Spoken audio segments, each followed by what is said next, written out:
do you dare approach me? And do not you fear the fierce vengeance of my arm, wreaked on your miserable head. Begone, vile insect, or rather stay, that I may trample you to dust.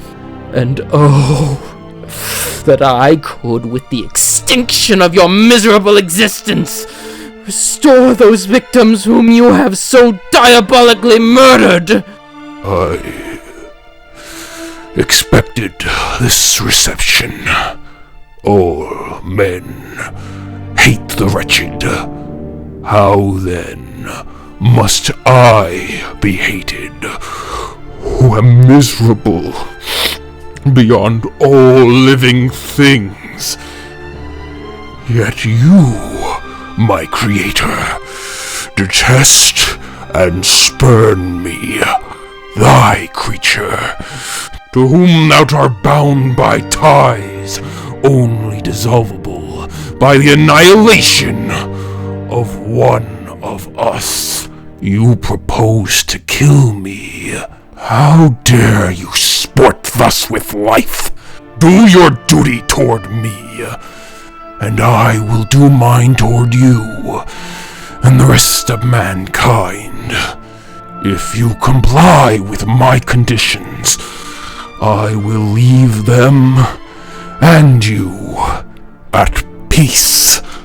But if you refuse, I will glut the maw of death until it be satiated with the blood of your remaining friends. Abhorrent monster, fiend that thou art, the tortures of hell are too mild a vengeance for thy crimes. Wretched devil, you reproach me with your creation. Come on, then, that I may extinguish the spark which I so negligently bestowed. Be calm! I entreat you to hear me before you give vent to your hatred on my devoted head. Have I not suffered enough that you seek to increase my misery? Life, although it may only be an accumulation of anguish, is dear to me, and I will defend it. Remember, thou hast made me more powerful than thyself. My height is superior to thine, my joints more supple, but I will not be tempted to set myself in opposition to thee. I am thy creature, and I will even be mild and docile to my natural lord and king, if thou wilt also perform thy part, that which thou owest me. O Frankenstein, be not equitable to every other, and trample upon me alone, to whom thy justice and even thy clemency and affection is most due. Remember that I am thy creature. I ought to be thy Adam, but I am rather the fallen angel whom thou drivest from joy for no misdeed.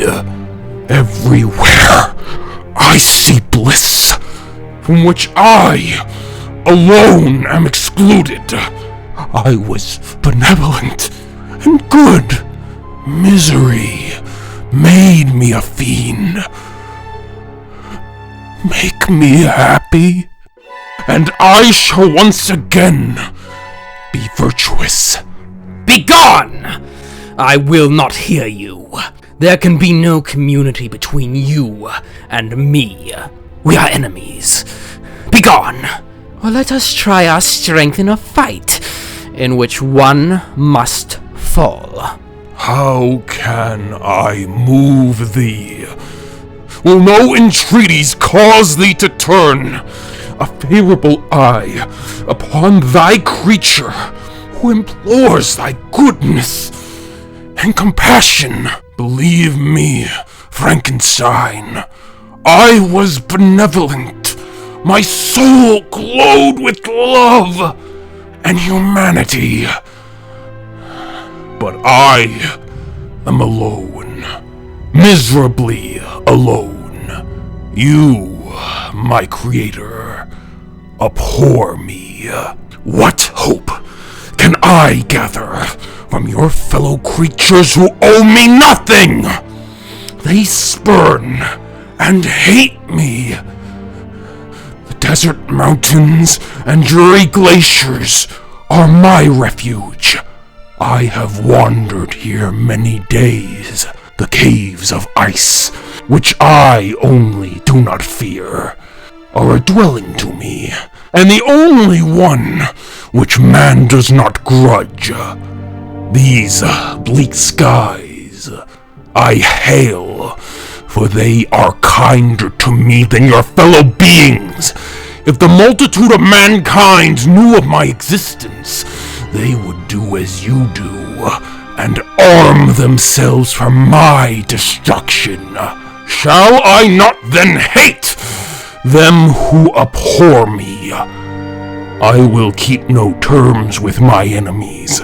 I am miserable, and they shall share my wretchedness. Yet, it is in your power to recompense me and deliver them from an evil which it only remains for you to make so great that not only you and your family, but thousands of others shall be swallowed up in the whirlwind of its rage.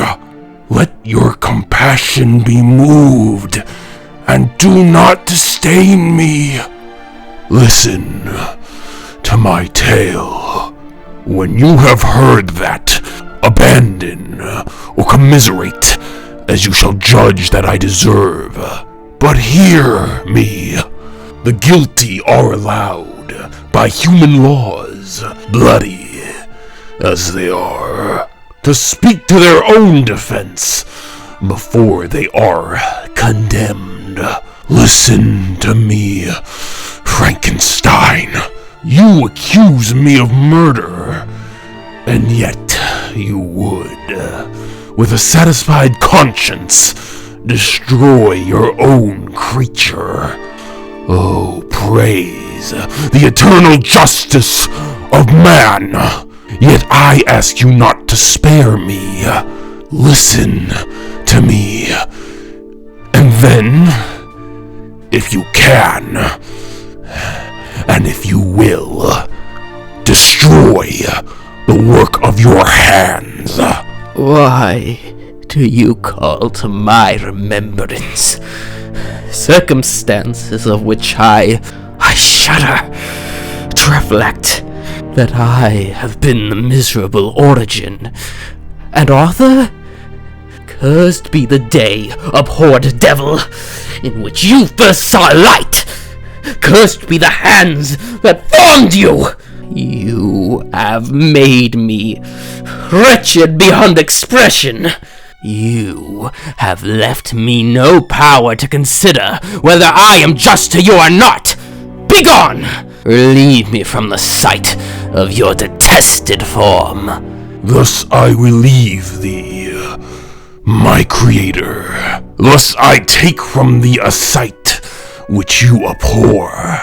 Still, thou canst listen to me, and grant me thy compassion. By the virtues that I once possessed, I demand this from you. Hear my tale. It is long and strange, and the temperature of this place is not fitting to your fine sensations. Come to the hut upon the mountains. The sun is yet high in the heavens before it descends to hide itself behind yon snowy precipices and illuminate another world. You will have heard my story and can decide On you rests whether I quit forever the neighborhood of man and lead a harmless life, or become the scourge of your fellow creatures and the author of your own speedy ruin.